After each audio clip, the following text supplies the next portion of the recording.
Media Market Podcast, começando mais um episódio. Tô super animada, a gente tá chegando muito próximo do 100º episódio. É uma honra pra mim estar aqui, começando mais uma edição, compartilhando muito conhecimento sobre Media Marketing com você que tá nos ouvindo.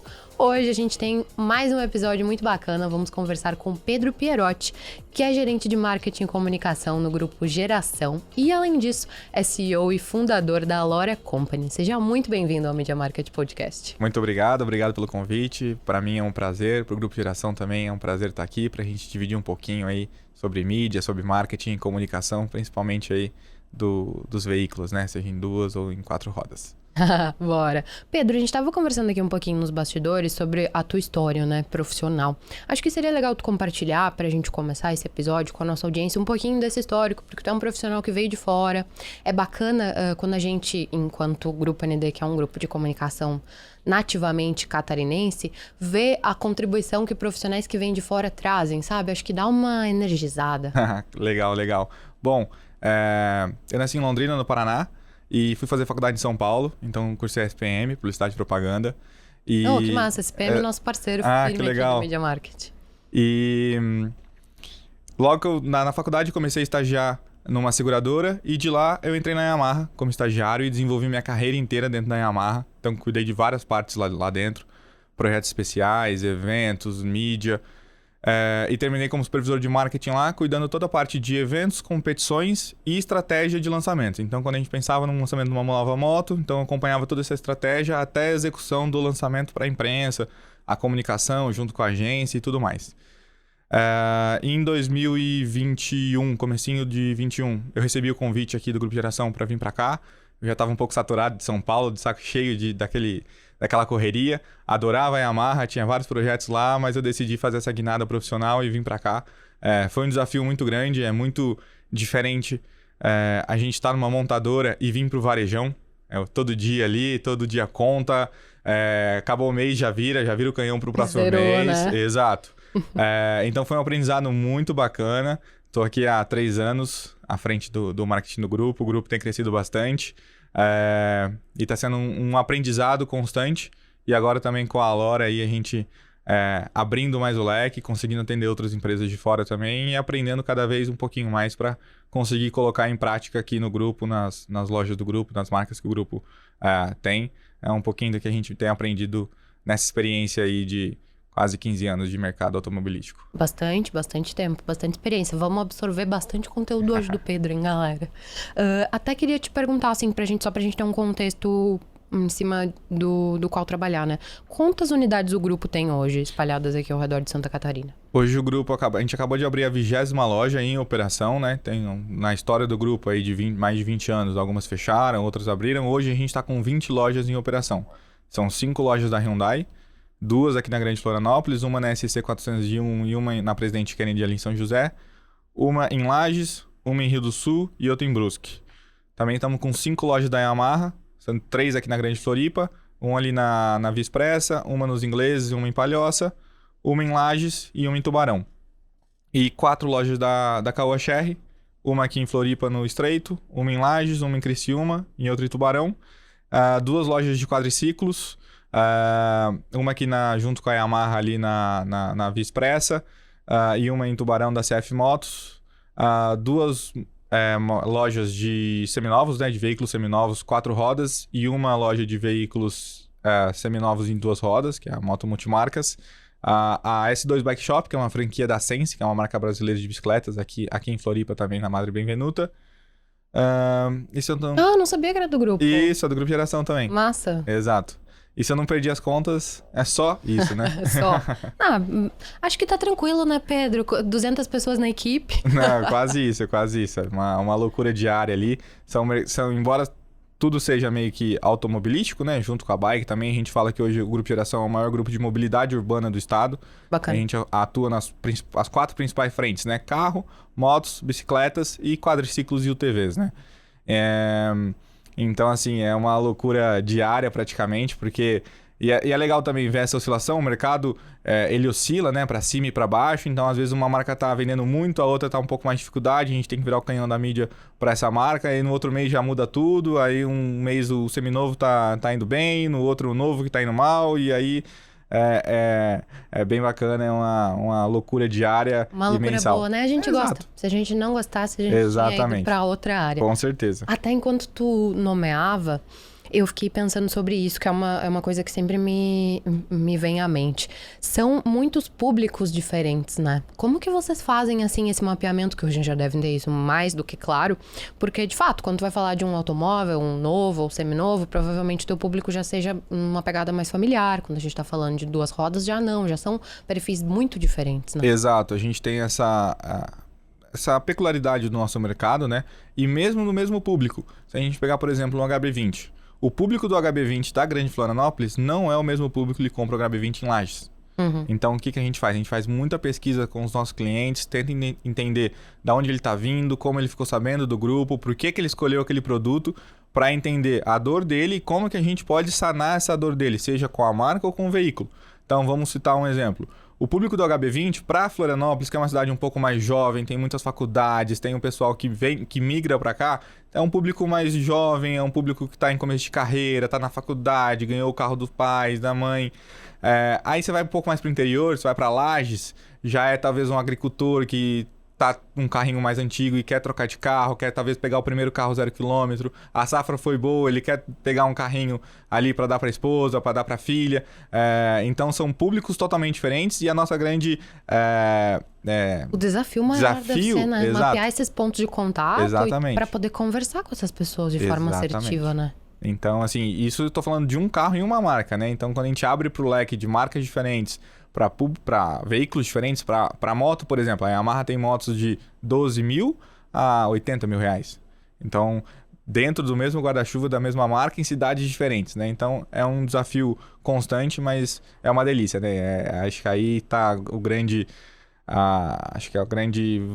No meu ver, a grande vantagem de trabalhar com marketing, né? Nenhum dia igual ao outro, você sempre está falando de coisas diferentes, com pessoas diferentes, nem tudo dá certo, é um aprendizado constante e é um que eu gosto bastante de trabalhar. É verdade. É aquele papo que a gente tava tendo agora, assim. É nesse meio dinâmico e em constante transformação, uma das coisas que a gente mais fala aqui. Tanto que é um dos motivos da gente existir. A gente, muito em contato com os nossos clientes e com as agências, percebeu que tava tendo muita transformação no mercado de mídia. E que a galera, às vezes, tava com o mesmo orçamento que tinha há 10 anos atrás, 15 anos atrás. E, cara, agora com tantos pontos de contato, o que é que eu vou fazer, sabe? Como é que tu enxerga esse papel da mídia? Como que vocês distribuem isso? Claro que é uma informação sigilosa, não vai abrir pra gente aqui os percentuais, mas como que vocês enxergam essa importância de estar presente em todos os pontos de contato? Eu acho que é uma barreira que o pessoal vem quebrando, né? Então, quando a gente tava lá no off, né? Eu, quando fiz faculdade, só tinha praticamente o online, era só uma coisa que você olhava lá na frente, longe, você falava em blog, em site, né? E no meio da minha carreira profissional, tudo migrou meio que para online. Então, esquece o offline, vamos todo mundo para online. E agora não, cada vez mais a gente está vendo que a gente precisa abraçar o 360, né? A gente precisa falar com o consumidor onde ele está, na hora que ele está mais aberto para receber aquela mensagem. Então, é um desafio também a gente migrar a verba de publicidade, de marketing e de experiências também, porque eventos também é uma forma de publicidade. Nem sempre alguma coisa que eu falo bastante lá com os sócios do grupo, né? A gente tem que deixar o objetivo claro. Quando o objetivo está claro, a gente consegue mensurar esse resultado. Então, nem sempre o resultado vai ser venda. Às vezes o resultado é exposição, é fazer com que o pessoal nos conheça. Na próxima vez que ele for comprar um veículo, ele lembre que a gente existe, ele lembre que um veículo que a gente comercializa pode ser uma opção para ele. Então, a depender do nosso objetivo, tem mídias que vão ser mais ou menos assertivas. Tá? Se eu tenho um varejão e eu quero desovar um estoque que está meio obsoleto, que está um pouco mais devagar, algum tipo de carro ou de motocicleta, então vamos para uma mídia de massa, porque eu tenho que levar um monte de gente na minha concessionária, eu tenho que... vamos para uma TV, para uma rádio, ao mesmo tempo que o digital vem para complementar, né? E tentativa e erro. Tentativa e erro e mensurar os resultados, porque senão você nunca vai saber de onde está vindo, né? Eu falo que a mensuração do resultado, para mim, é uma das coisas mais importantes. Quando você tem um objetivo claro e você consegue mensurar ele de alguma forma, E aí você consegue ver se aquilo que você planejou e idealizou tá funcionando ou não. Então, às vezes a gente faz um evento e quando o evento, a gente só vai no digital. Pô, vamos no digital, a gente consegue ver quantos leads gerou, se a pessoa veio ou não veio no evento. A gente viu que se eu não fizer rádio e TV, a quantidade de pessoas que falam que vão no evento, mas que vão mesmo, né? A taxa de conversão dessa galera que confirmou e foi no evento, ela cai muito. Aí a gente, pô, por quê? Aí fomos conversar um pouquinho com o nosso público. Eu gosto muito de sempre estar lá no showroom, conversando, procurando entender. Você veio pra cá, mas como é que você soube do evento? Como é que você soube dessa promoção? Por que você comprou esse carro? E aí a gente começou a ver que quando a gente faz uma mídia de massa, ela reforça aquela mensagem ou aquele convite que a gente está fazendo no digital ou talvez no tete-a-tete dos vendedores convidando os clientes para os eventos, né? Então, ali aí eu pego esses dados, esses números e a gente leva para a reunião de diretoria e expõe para todo mundo, né? Que acho que é uma dificuldade que muita gente tem. Geralmente, os titulares das concessionárias, os donos dos negócios, eles vieram do mundo muito offline e não estão muito acostumados. A gente começa a mostrar um monte de CPC, CAC, CPL, um monte de coisa, a galera fica perdida. Então, eu tento deixar isso o mais claro possível para eles, né? Falar, aquele evento que a gente não fez TV, a nossa taxa de conversão foi X. Esse evento que a gente fez TV, a nossa taxa de conversão foi Y. Ah, mas por quê? Cara, provavelmente o cara só foi convidado no digital, só viu no digital, ou alguém ligou para ele, mas daqui a pouco alguém ligou para ele viu no digital, ele ligou o rádio, escutou do evento, ele ligou a TV, viu do evento, pô, a chance dele vir no evento e falar, nossa, realmente, parece que é um evento grande, parece que eu não posso estar fora disso, é muito maior. Então, tentar trazer muito esse marketês pro dia a dia, que no final do mês o que importa é quantos veículos a gente vendeu, qual foi o lucro que deu, porque a gente, querendo ou não, são negócios e eles têm que ser rentáveis, né? Exatamente, essa visão é super importante. E tu falou um ponto que a gente não fala tanto aqui, que é muito crucial, que é o alinhamento de expectativas, né? Pra quem não sabe onde é que tá querendo ir, qualquer caminho serve. Exatamente. Mas se você desde o momento 1 já esclarecer, não, beleza, aqui a gente vai investir em reconhecimento da marca, pra gente colher lá na frente, não vai ser agora. Confia em mim, vem comigo. Exatamente. Esse alinhamento de expectativas eu acho fundamental. Sabe? Exatamente. Você falou um pouco sobre a importância da gente ter clareza na hora de mensurar esses resultados. Sempre tem uma pergunta clássica que eu faço aqui, que é o principal desafio que os profissionais encontram na hora, tanto de planejar quanto executar e até mensurar a mídia. E a mensuração é assim, quase que unânime, o principal desafio. Tu concorda? Concordo, sem dúvida nenhuma. Sem dúvida nenhuma, porque a gente tem canais muito distintos, objetivos muito distintos, e aí como é que a gente mensura isso e compara esses resultados, né? Eu acho que, por isso que eu falei que talvez definir um objetivo claro e um objetivo palpável, para mim é uma das principais medidas para a gente conseguir mensurar esses resultados de uma forma mais correta, né? Sim, e principalmente porque a gente que trabalha muito com mídia digital... E essa mídia digital em complemento com o offline fica um pouco impreciso, né? Porque nem sempre o offline te dá, nem sempre, aliás, nunca, a não ser que você pague as plataformas que normalmente não são tão acessíveis pra gente que tá aqui no Brasil, num estado que representa aí às vezes 2% do faturamento de alguém quando a gente olha pro nacional, e aí a gente fica nessa sinuca assim de bico, como vamos mensurar esse resultado para que a gente possa também defender esses investimentos em outras frentes, porque a gente sabe que é importante. E aí vamos pensando em alternativas e vão surgindo alternativas, e é interessante esse papo até pra gente aprender como que a gente entrega resultados melhores, porque assim, aqui no Media Market a gente tá dentro do grupo e pra gente também é interessante proporcionar melhores soluções pra quem é anunciante, sabe? Pra gente entender onde que a gente poderia melhorar. Exatamente, exatamente. E do lado, quando a gente está do outro lado do balcão, também é muito importante, né? As empresas de mídia talvez nos auxiliarem nessa mensuração e em como a gente saber se aquilo que a gente fez foi correto, foi legal, trouxe resultado ou não. E não tem problema nenhum, que eu sempre falo para todo mundo assim, não tem problema nenhum não funcionar. Se não, uma vez um diretor meu na Yamaha me contou uma historinha que me marcou e eu sempre falo para todo mundo, né? É claro que vai depender do tamanho da empresa. Ele virou um dia para mim e falou, Pedro, se você fizer um projeto e a Yamaha perder 1, 5, 10 milhões de reais, a Yamaha não vai quebrar.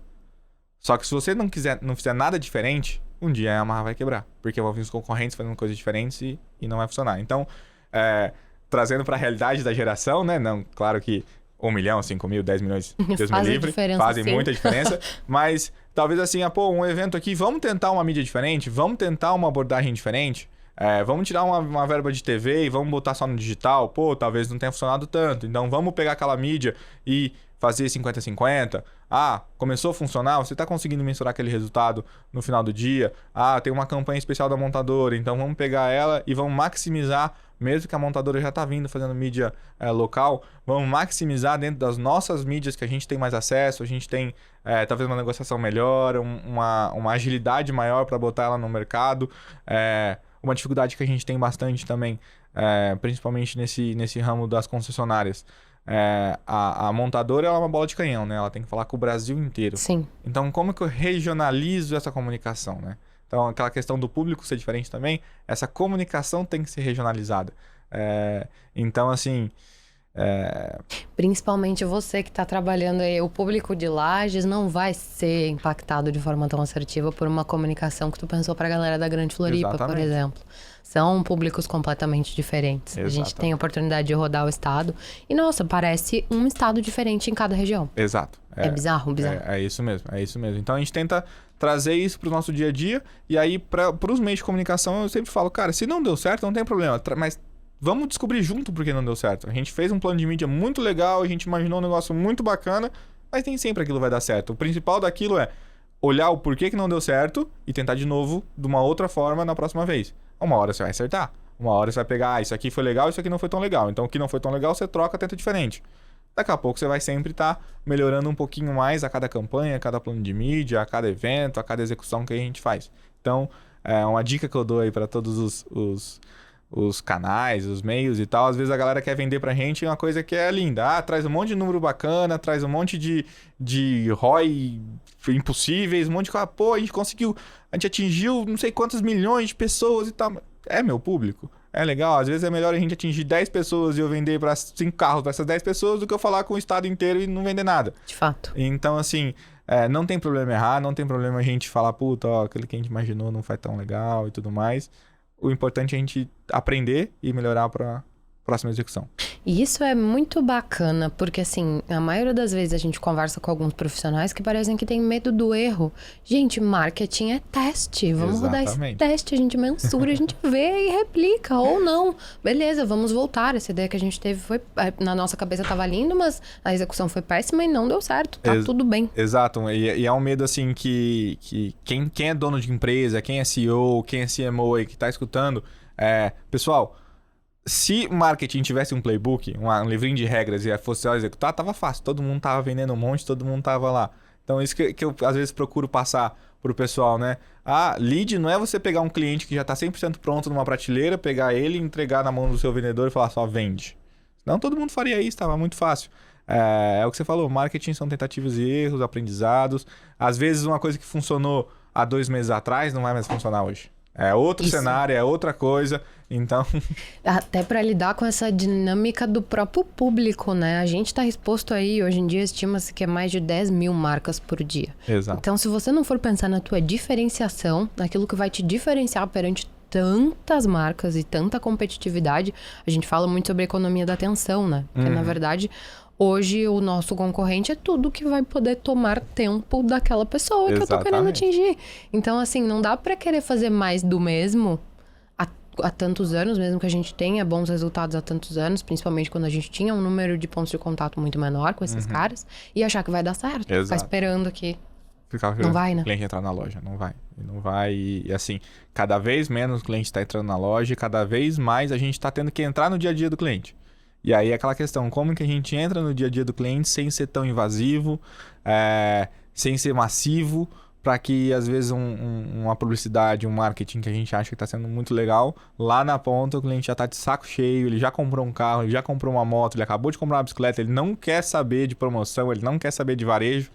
Então, o que a gente comunica para ele para que daqui 2 anos, daqui 3 anos, quando ele for trocar de veículo, ele lembre da nossa marca de uma maneira positiva, de uma maneira legal, ele tenha uma boa experiência de compra dentro das nossas concessionárias. Então, é uma coisa que a gente doutrina bastante, está sempre trabalhando em cima, porque não é só o varejo, né? Não é só a promoção, não é só o preço, não é só a taxa. É a experiência de compra do cliente, desde o primeiro ponto de contato que ele teve com a sua marca, até o pós-venda, quando ele traz o veículo para revisão e tudo mais. Tudo isso é marketing. O pessoal acha que marketing é só varejo, é só condição, é só preço, é só taxa. Não, marketing é tudo o que o seu cliente está em contato com você.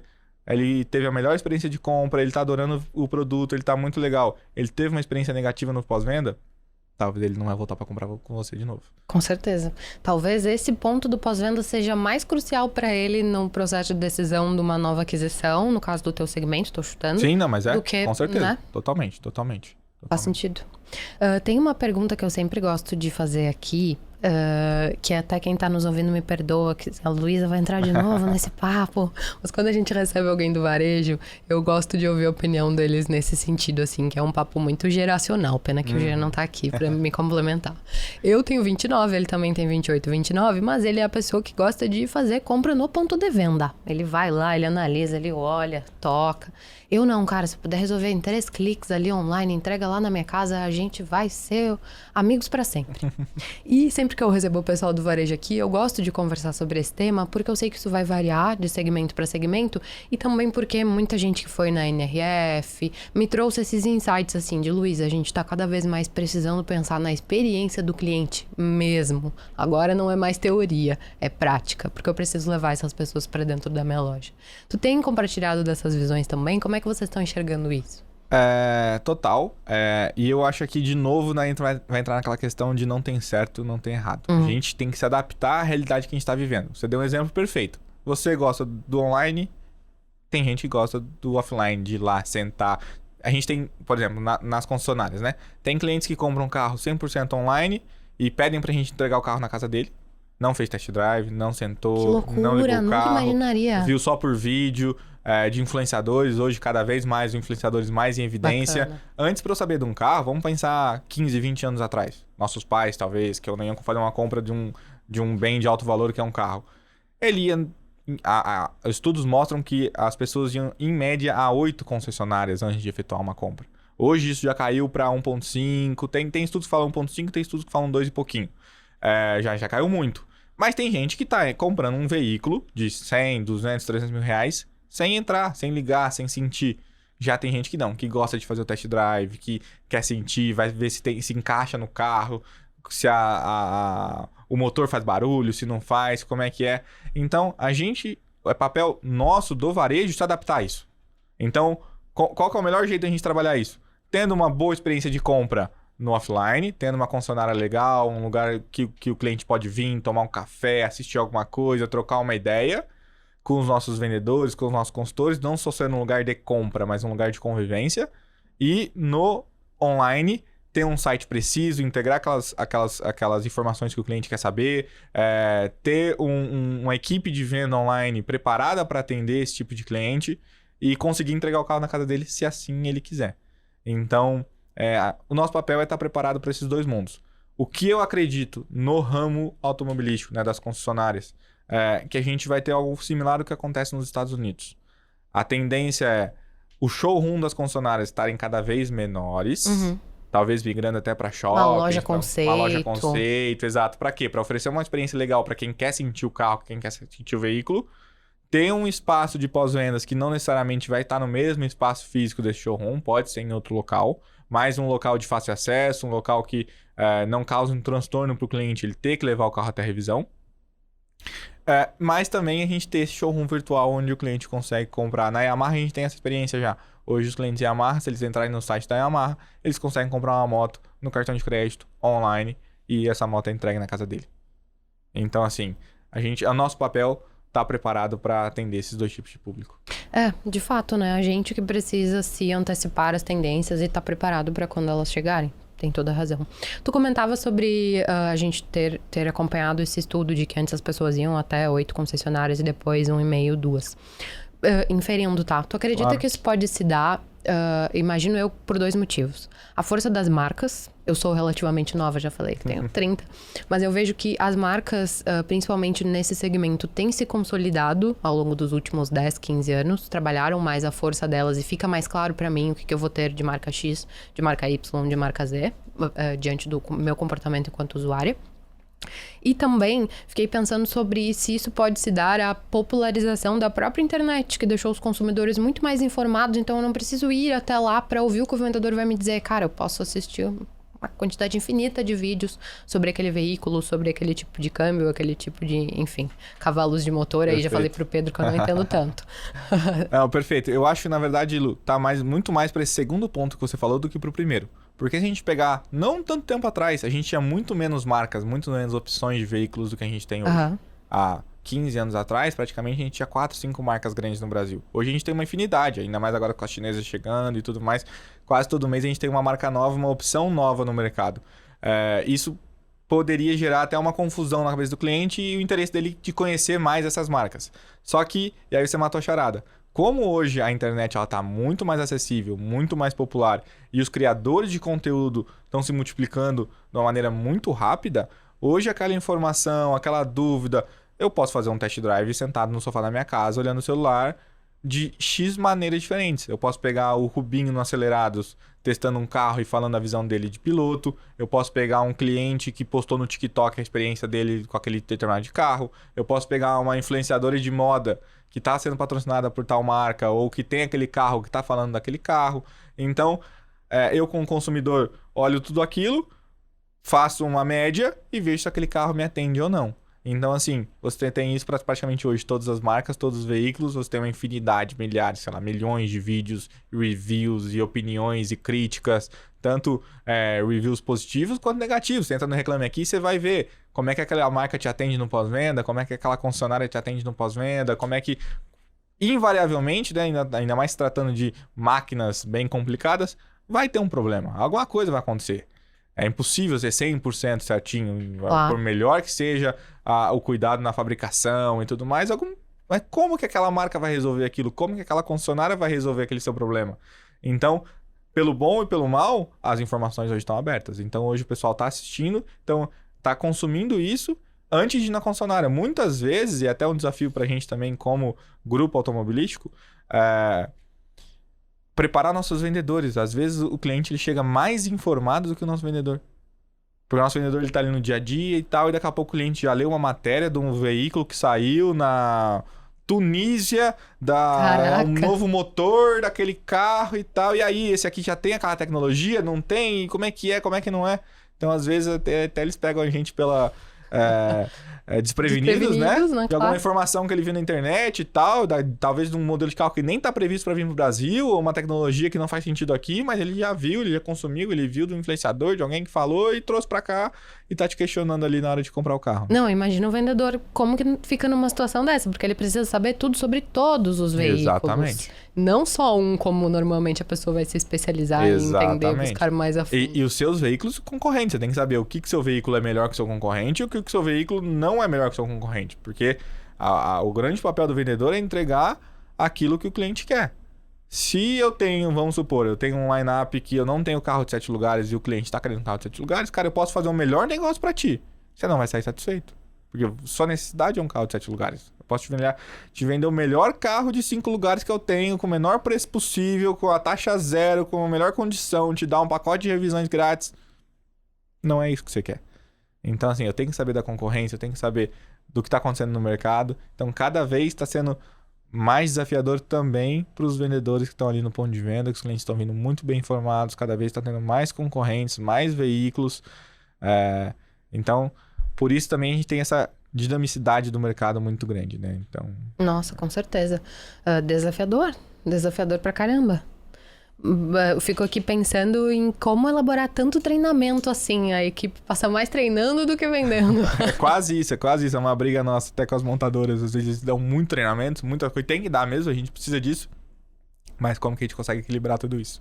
Aquele papo que a gente estava tendo agora, de no final do dia, o marketing é um braço da operação de negócios, né? A gente precisa trazer faturamento, a gente precisa lembrar que a gente também tá de olho numa meta comercial, que são departamentos que estão ali sempre muito complementares um ao outro, né? Exatamente, isso foi um outro aprendizado que eu tive muito grande quando eu migrei da montadora para o varejo. Na montadora, às vezes, a gente está preocupado em imagem de marca, em branding, em fazer uma coisa bonitinha, em fazer uma história ligar com outra. E aqui no dia a dia do varejo, a gente tem que pagar a conta no final do mês. Tipo, então... isso tá bonito, mas vai vender? Vamos conseguir converter lá no final? Exatamente. Sabe uma coisa que eu fiquei curiosa? Você comentava sobre a importância e a necessidade de levarmos pessoas para a loja, para o chão de loja. Quais outras métricas que tu acompanha, assim, no dia a dia, além de fluxo de loja, claro? No offline, é basicamente fluxo de loja, e aí a gente depende, uma pessoa que a gente brinca, né, que muitas pessoas não dão a real importância, mas que é talvez a pessoa-chave de uma concessionária. A atendente. Ela que vai fazer o primeiro bem-vindo, ela que vai dar a primeira cara da concessionária e ela que vai colocar no meu sistema aquela pequena entrevista que ela fez com aquela pessoa. Ah, legal. Então, assim, como que...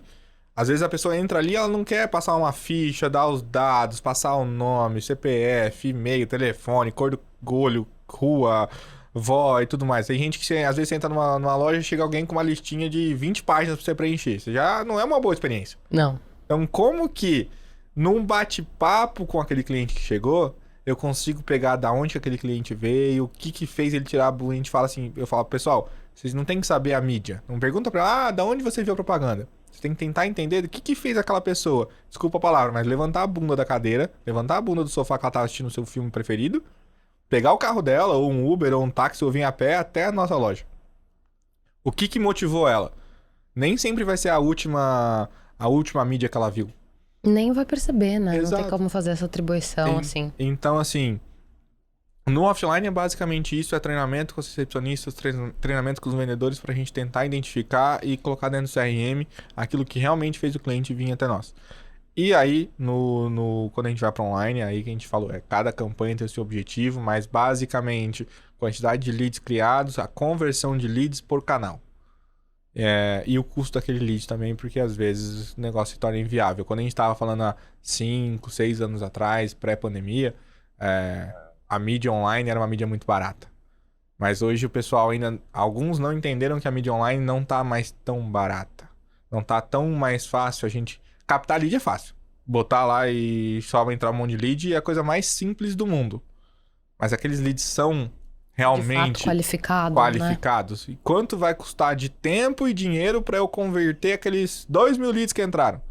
Eu prefiro talvez gastar mais, ter leads mais caros, mais leads mais qualificados do que... Então, por isso que, basicamente, assim, acho que talvez a métrica-chave é a conversão. Uhum. A métrica-chave é a conversão. Da onde estão vindo aqueles leads e quantos por cento deles eu tô conseguindo converter? Em quanto tempo? E tem leads que estão mais quentes, tem leads que estão mais frios, tem canais que geram leads quentes. Google, o cara tá pesquisando lá, HB20. Cara, ele é um lead quente, ele tá precisando no seu carro. Ele agora, já tem clareza de que carro ele quer, de onde ele vai encontrar. Agora, um lead do TikTok que tá pesquisando sobre como trocar pneu do teu carro, você botou uma propaganda da tua loja lá e ele caiu pra você, talvez ele só vai trocar de carro daqui 6 meses, 1 ano, 2 anos. Como que eu crio um relacionamento com ele pra na hora que ele quiser trocar de carro, ele lembra da gente? Então, acho que são os dois, é fluxo de loja e conversão. Conversão por canal e entender que canais diferentes têm conversões diferentes em tempos diferentes. Boa. Achei essa dica sensacional. Vamos fazer um corte aqui. Queria perguntar de ti, além dessa tendência que a gente estava comentando antes sobre a experiência do usuário, desse cliente, que tendências tu tem acompanhado, enfim, no mercado automotivo, no segmento automotivo? O que a gente pode esperar do mercado como um todo aí? Fica à vontade para trazer a tua experiência pessoal também, que a gente pode ver se transformando, sabe? Na forma até de compra ou de pós-venda, enfim. Eu acho que é um pouquinho do que a gente já falou, né? Essa transformação das concessionárias de não ser mais um ambiente de compra, mas também um ambiente de convivência, delas estarem diminuindo de tamanho e estarem em locais talvez mais pulverizadas. Antes a gente tinha aquela rua que só tinha concessionárias, aquela rua que só tinha loja de carros e todas as marcas estavam concentradas lá. Agora, se eu tenho lojas menores, lojas mais baratas de serem montadas e lojas mais, entre aspas, simples, eu não preciso ter 10 vendedores, talvez um vendedor, 2 vendedores naquele ponto de venda. Então, na minha visão, são lojas que vão estar mais pulverizadas, vão ser mais um ambiente de convivência do que propriamente uma loja. Eu vou ter os produtos expostos lá. Quando a gente fala de ponto de venda, é isso. Talvez aí no pós-venda a gente ter centros automotivos daquela marca A, B e C. Quando a gente está falando de cidades grandes, né? Nas cidades menores eu acho difícil isso acontecer, mas quando a gente está falando de polos aqui, Grande Floripa e tudo mais, a gente já vê um pouquinho isso acontecendo. E nos veículos em si, acho que cada vez mais, né? Acho que vai chovendo uma olhada aqui, falar da eletrificação, falar dos veículos híbridos, veículos elétricos, que já é uma realidade. Eu, particularmente, acredito muito no híbrido, no modelo elétrico. A gente já tem alguns casos aí fora que já viu que não é tudo aquilo que o pessoal falava, né? Então, No que diz respeito à emissão de além da poluente ou emissão não? também e do uso pelo consumidor, né? Então, na Europa, que você tem alguns países com 60%, 70%, 80% da frota já elétrica, mas você vai ver... Caraca, não sabia que eram Sim, índices tão altos assim. na Noruega, por exemplo, Noruega, Suécia, alguns países mais nórdicos, esse índice já está muito alto, já passou de 70%. Só que você vê um caminho que talvez as pessoas foram pro elétrico pelo preço. Uhum. Na França, se eu não me engano, ela tinha uma isenção muito grande, acho que ela pagava 15 mil euros ou 5 mil euros, eu não lembro o valor agora, para quem comprasse o carro elétrico. E ela tirou essa isenção agora, só deixou para quem comprasse um carro elétrico francês. A venda de carro elétrico lá despencou. Então, assim, as pessoas estão querendo ir pro elétrico porque é legal, porque elas querem ser ecologicamente corretas. Isso. E que daí você vai ver na ponta do lápis quanto que gasta, né, de CO2 e tal para produzir uma bateria e tudo mais. Nem sempre essa conta é positiva, mas não vamos entrar nesse mérito. As pessoas estão indo pro elétrico por uma questão ambiental ou por uma questão financeira? E quando eu tiro essa questão financeira, ela vai preferir o elétrico? Porque, querendo ou não, o seu carro, se ele for híbrido, você tem a opção de botar gasolina ou etanol ou diesel. Então, você tá num ambiente que você precisa sair com urgência, teve uma emergência, você não carregou seu carro, para num posto, em 5 minutos você abastece seu carro, você pode sair. Agora, o elétrico, por mais rápido que seja, por mais tecnológico que seja, é meia hora, 40 minutos para ter uma carga, se você tiver um ponto de carga rápida, muito bem estruturado, com uma potência de uma carga energética lá muito alta, se não é 1 hora, 2 horas, 3 horas, 4 horas. Então, as pessoas estão preparadas ou prontas para abdicar desse tempo para esperar o carro carregar? Particularmente, acho que não. Também. Por isso que eu acredito muito no modelo híbrido. Aí sim, acho que o modelo híbrido você tem o melhor dos dois mundos, você consegue ter um carro elétrico para você... já tem modelos hoje plug-in, por exemplo, a gente tem a Artigo 8 plug-in, então ela funciona só no modo elétrico. Até 100, 120 km, que é o que você dificilmente no ciclo urbano você vai andar muito mais que isso, você tem um carro elétrico. Eu quero pegar ela e ir pra Lages, eu quero pegar ela e ir pra Porto Alegre. Beleza, ela vai se auto-recarregar durante a viagem, mas se a carga elétrica dela acabar, você para num posto, completa de gasolina e vai embora. Pois tu sabe que sempre que a gente fala sobre isso aqui, essa é uma das principais objeções, assim, que a galera me relata que comercialmente elas encontram. Tipo, Lu, onde na Grande Floripa eu posso plugar o meu carro elétrico e abastecer com facilidade? Onde estão esses pontos? Tá pulverizado? Não tá?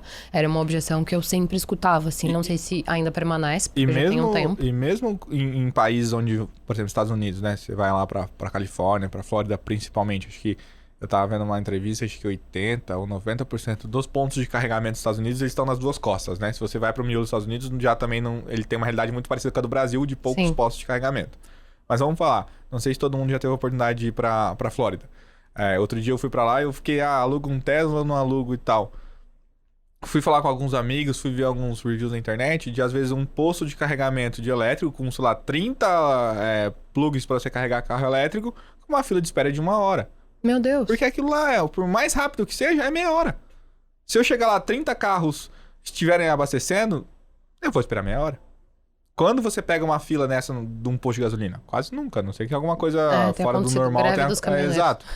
Então... E mesmo assim já é um surto coletivo. Exatamente. Né? Imagina o brasileiro, a gente não tá preparado para isso. Então, assim, por isso que é uma objeção grande do público. E que eu acho que é um problema que o elétrico vai demorar bastante para resolver. Pode ser que tenha uma tecnologia daqui a alguns anos que a gente não saiba e tudo mais. A gente já vê lá fora na Fórmula E carros sendo carregados em segundos, 1, 2 minutos.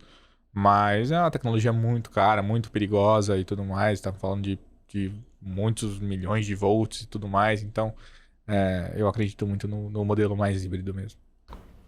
Olha, sabe o que eu percebi? A gente já tá com quase 40 minutos e não falamos de inteligência artificial. Oh, isso é um recorde aqui no Media Market Podcast. Acho que desde que a gente começou a falar de IA, não se fica tanto tempo num episódio sem falar sobre o assunto, então vou trazê-lo, acho que é necessário. Boa. Vocês têm, primeiro gostaria de entender se vocês têm utilizado no dia a dia da tua operação mesmo enquanto equipe, se tem feito diferença, como que vocês têm, e o que tu tem em seguida, posso emendar já, o que tu tem visto de que fatores mesmo, atributos que a inteligência artificial possa ter contribuído para o segmento como um todo? Eu acho que sim, a gente já tem utilizado, tá? Mas não com aquela coisa que todo mundo fala, a inteligência artificial vai substituir os profissionais, não vão ter mais roteiristas, se você cria um prompt lá, só aperta um botão e ele vai criar pra você e tudo mais. De novo, né? Se existisse um playbook assim tão facilitado, não estaríamos aqui falando sobre isso. Exatamente. Eu acredito que em alguns anos a gente vai ter um acesso a inteligências artificiais melhores e mais capazes de entrar no nosso dia a dia, mas acredito que ainda não seja a realidade do 90% do varejo brasileiro. Então, por exemplo, eu já vejo a Yamaha, por exemplo, ela já está utilizando, já está criando campanhas com IA, mas ela está com softwares que pagam milhões de dólares. Milhões não, mas milhares de dólares ali por mês, por ano, para ter esses softwares, para serem capazes de desenvolver uma campanha, imagens, fotos, entre aspas, né? Produzidas 100% para IA, para utilizar isso para publicidade. Não é a nossa realidade aqui. Então a gente utiliza softwares, alguns pagos, outros de graça. Mas para fazer trabalhos mais, entre aspas, repetitivos que a gente teria, a criação de roteiros e tudo mais. Mas uma coisa que a gente tem que sempre se preocupar talvez a gente passe mais tempo corrigindo o que a IA está fazendo do que realmente se a gente tivesse pego o papel lá para criar um roteiro de vídeo, por exemplo. Hoje a gente utiliza muito para criar roteiros. Sim. Mas eu preciso ter um profissional ali que entenda muito de roteiro, que entenda muito do que está fazendo, para conseguir olhar o que a IA tá falando e falar, não, isso aqui faz sentido, isso aqui não faz tanto sentido. O que eu vou ter que melhorar no meu prompt ali para sair o negócio um pouquinho mais pronto do outro lado, né? Então, no nosso dia a dia, a gente tem usado mais para isso. Mas acredito que em alguns anos a gente vai estar utilizando muito mais. O cenário vai ser outro. Eu acho que as tecnologias vão estar mais baratas, vão estar mais acessíveis, mas invariavelmente eu acho que a gente vai precisar de profissionais para demandar. É a mesma coisa da agência, a gente tava falando daquela questão de agência, né? Verdade. Não adianta nada você ter a melhor agência do mundo se você não tem uma pessoa no seu time para demandar corretamente aquela agência. Ela nunca vai te entregar o que você precisa. Então, mesma coisa da IA. Se o que você tá falando pra IA, o que você tá demandando pra ela não estiver redondo, ela não vai te entregar um negócio redondo. Então, é um paralelo que a gente pode fazer a mesma coisa com a agência também. Se a galera do seu time, se você tá passando um briefing porco, ela vai te entregar um resultado porco. Não tem segredo, não tem milagre. Se o seu time pediu B e ela te entregou B, mas você quer A, então como é que você queria que ela te entregasse A se você pediu B? Talvez seja o problema na passinha de trás, como dizem, né? Exatamente. Então, invariavelmente, eu acho que o papel do profissional de marketing talvez ele vai mudar um pouquinho, como já vem mudando nos últimos anos, mas ele vai ser cada vez mais essencial. A gente tem que demandar o que a gente precisa, do jeito que a gente precisa e como a gente precisa. E o que eu acho mais bacana dessa transformação do nosso papel enquanto profissional é que, de fato, a gente vai poder exercitar mais as nossas habilidades que são inerentemente humanas. Exatamente. Cara, vai ser tão maravilhoso quando essas tecnologias se tornarem mais baratas, populares e a gente possa, de fato, delegar coisas para IA sem essa preocupação e essa energia gasta lapidando, que a gente vai poder de fato pensar em coisas mais criativas, ser mais humano, sabe? E mesmo ali nessa parte que a gente precisa exercitar. Com certeza. Mas eu tenho uma dúvida também minha que eu quero ver como que vai ser daqui a alguns anos. É um paralelo que eu sempre faço da arte, né? Então hoje a gente tem artes muito bonitas. Eu sempre brinco com o pessoal lá do time, né? Batata. Eu posso pegar a arte mais linda que a Yamaha ou a Hyundai contratou uma mega agência, um mega diretor de arte para produzir. Se eu descer com o meu celular no meu showroom e bater uma foto do carro, essa foto vai performar melhor do que essa arte mega elaborada, mega produzida. É mesmo? Batata. Assim, acho que pouquíssimas vezes isso não aconteceu. Se a gente cria conteúdos locais, com a cara do nosso público, menos cara de propaganda, que ele identifique lá no fundo, pô, aquele lá realmente é o showroom da Hyundai aqui de São José. Se conecta aquele mais, vendedor né? eu já vi. Então, eu fico imaginando às vezes, será que lá na frente não vai acontecer a mesma coisa com a IA? Porque a gente tá produzindo conteúdos com IA para seres humanos. Será que esse ser humano lá na frente, ele não vai querer produzir, ele vai querer consumir conteúdo de IA, ele vai perceber que aquilo lá foi produzido por IA ou não? Não sei. Vamos esperar para ver. Muito interessante essa tua reflexão, porque a gente, enquanto profissional de marketing, é muito early adopter, né? Sim. Daí a gente se empolga com as coisas, cara, isso aqui vai revolucionar, vai mudar tudo, vamos, todo mundo. Mas a gente não para pra pensar se de fato o nosso público vai se conectar com aquilo ou vai soar falso, né? Exato. Então, não sei. Pode ser que a IA seja tão boa que ela crie um negócio que realmente o público queira ver. É verdade. Mas, de verdade, vamos ter que pagar pra ver. Esperar mais uns aninhos aí. É, de fato, só o tempo dirá. A gente recebeu aqui recentemente um profissional que era PhD em inteligência artificial e ele me disse, Luísa, por via das dúvidas, eu sempre agradeço ao micro-ondas quando ele me entrega as minhas comidas, porque eu não sei. Exato. Daqui a pouco as máquinas vão ganhar vida e eu tô me garantindo. Juan, Pablo, não posso com isso. Isso não. Essa barreira eu não vou ultrapassar. É cedo ainda. Mas assim, fala pra tua avó que você ia ter um aparelhinho, que você ia tirar foto, você ia falar com alguém do outro lado do mundo, que você ia ver alguém de vídeo, que você ia pagar a conta sem pegar dinheiro. Então, eu falo que a gente não pode... Assim, acho que tudo que a gente tá imaginando lá na frente, com certeza vai ser muito maior e muito... De fato. Muito... Não dá pra imaginar. Não dá pra imaginar. A gente conversou pouco aqui sobre a Alora. Sim. Queria que tu compartilhasse um pouquinho sobre esse teu empreendimento, digamos assim. Não, legal. Então, desde que eu vim pra cá, eu vim lá de São Paulo, então tive muitos bons contatos com grandes empresas, grandes profissionais e tudo mais. E quando eu vim pra cá, eu senti um pouco dessa dificuldade, desde quando eu tava na Yamaha, né? Aquilo que a gente falou, as agências, se você não enxergar ela como uma parceira e a agência enxergar qual é o teu real necessidade, qual é o teu real objetivo com o que você está pedindo, é muito difícil dar certo. Então, assim, eu tive experiência com agências gigantes, mega premiadas e tudo mais, que a gente pagava fees gigantes, com um time estreladaço, que não funcionaram. Tive experiências com a Yamaha de essas mesmas outras agências que funcionaram, e tive experiência com agências pequenininhas que não funcionaram e agências pequenininhas que funcionaram também. Tá muito mais no relacionamento pessoa por pessoa e você entender a dor da agência e vice-versa, a agência entender a dor do cliente. E quando eu vim pra cá, então surgiu a ideia da gente criar a Alora junto com o time de marketing da Geração. Então a Geração foi a nossa grande primeira cliente. A gente, eu brinco que a gente fagocitou todo o departamento de marketing da Geração, porque eram pessoas que já entendiam do dia a dia, já entendiam a dor de cada gerente de cada loja, já estavam especialistas naquele negócio. Então a gente fiz um acordo lá com o grupo, a gente demitiu todas as pessoas da Geração e recontratamos todos como a Alora. Crescemos o time para dar conta não só da Geração, mas de outras demandas que a gente estava. Então hoje a gente acabou de entregar um projeto muito legal para a Yamaha do Brasil, que chama Tour da Crosser. Que bacana. A gente está com outras vertentes aí dentro do mercado de motos também, com eventos esportivos, times de competições e tudo mais. E outras negociações aí, outros projetos que vão ser muito bacana também.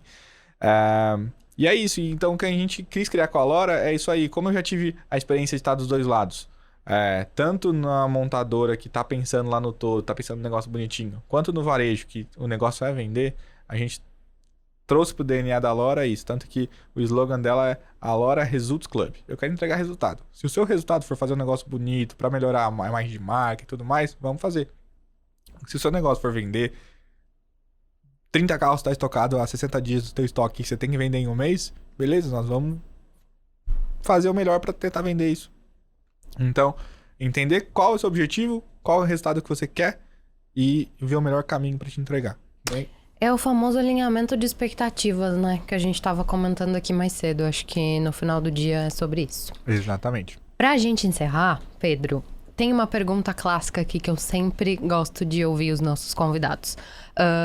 Quem tá nos ouvindo aqui agora, tá interessado em entender mais até sobre esse segmento, como que a gente pode dar continuidade nesse episódio? E aí você pode nos indicar um evento presencial, online, um livro, um filme, uma série, enfim, algo que você tenha consumido, um podcast e que faça sentido para esse nosso papo aqui.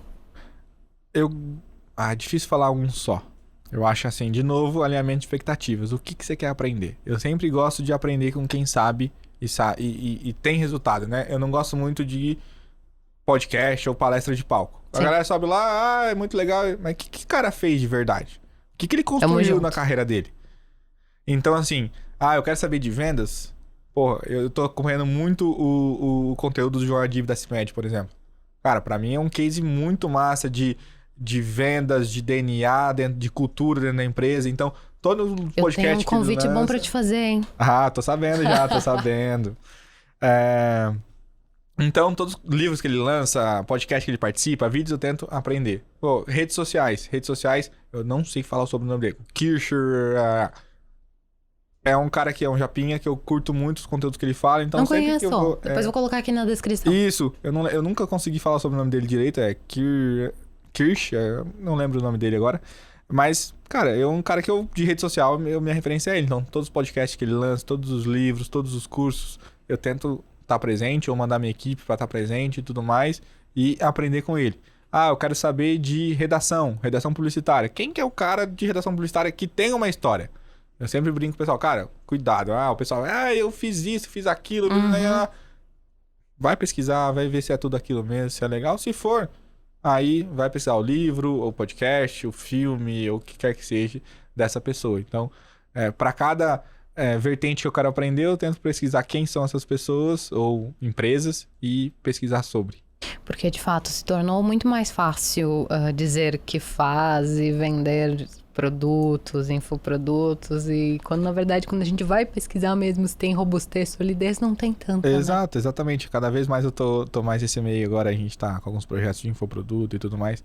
Pessoal, o que tem de gente que põe lá na bio do Instagram 20 milhões vendidos através de mídia paga. Aí você vai ver o cara botou 22 milhões. Adiantou alguma coisa? O papel aceita tudo, né? Exato. Também. O Escreve papel... ali na minha bio, eu também escrevo o que eu quiser. Papel, PowerPoint e Excel aceita tudo. Acho que com essa a gente pode até encerrar. Obrigada, Pedro. Obrigado Adoramos você. O episódio. Tenho certeza que a nossa audiência curtiu pra caramba. Volte sempre pra nos contar das novidades que vocês estão desenvolvendo lá no grupo.